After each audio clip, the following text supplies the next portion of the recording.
एक बेटी जिसने सपने देखे थे नए घर के, नई जिंदगी के। उसे क्या पता था कि शादी के सिर्फ 8 महीने मेरे दोस्त, और उसी 8 महीने में उसकी अर्थी निकलेगी।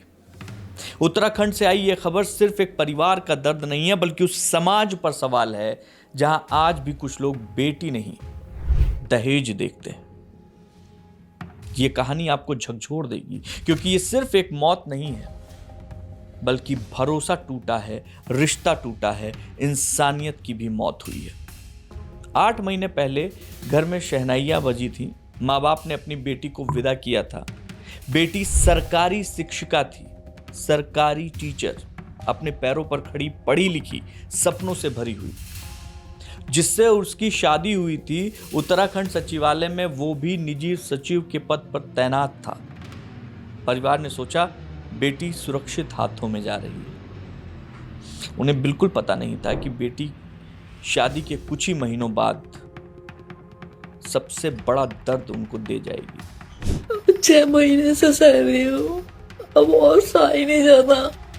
मृतिका के परिजनों का आरोप क्या है पता है?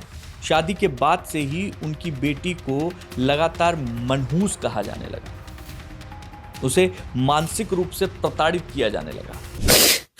सब सुनाते रहते हैं, शादी के बाद हुआ, शादी के बाद हुआ, मनहूस मनहूस। हर बार वो यही सोचती रही कि सब ठीक हो जाएगा।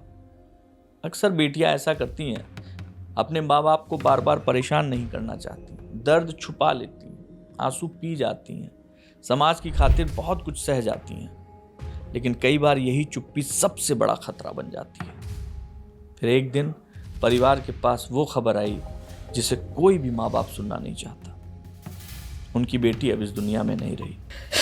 सॉरी मम्मी, सॉरी गुड्डा, सॉरी रुचि, मैं ऐसे जा रही हूँ। परिजनों का आरोप है कि ये कोई सामान्य मौत नहीं है, बल्कि ये हत्या है। पुलिस ने पति समेत ससुराल पक्ष के 3 लोगों के ऊपर दहेज उत्पीड़न, हत्या और दूसरी धाराओं में मुकदमा दर्ज कर लिया है। जांच शुरू हो गई है। लेकिन फिर मैं बोल रहा हूं, ये एक परिवार का दर्द एक परिवार से सवाल नहीं है, सवाल पूरे समाज से है। जब बेटियां पढ़ लिख रही हैं, अपने पैरों पर खड़ी हैं, घर संभाल रही हैं, तो फिर ऐसा क्यों? ये दहेज का दानव क्यों नहीं मर रहा है? कब तक बेटियों की कीमत गाड़ियों, कैश और जेवर सामान से तय होगी? हर साल हजारों महिलाएं दहेज उत्पीड़न के मामले में शिकायत कराती हैं। कई मामले में न्याय तक वो पहुंच पाती हैं, लेकिन कई कहानियां घर की 4 दीवारी में ही दम तोड़ देती हैं।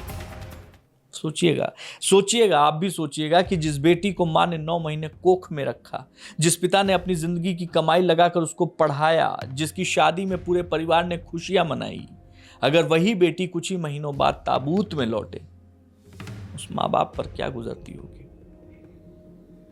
आपके आसपास अगर कुछ ऐसा हो रहा है, चुप मत रहिए, या तो समझाइए, या साथ दीजिए, या कानून की मदद लीजिए, क्योंकि एक आवाज किसी न किसी की जिंदगी बचा सकती है।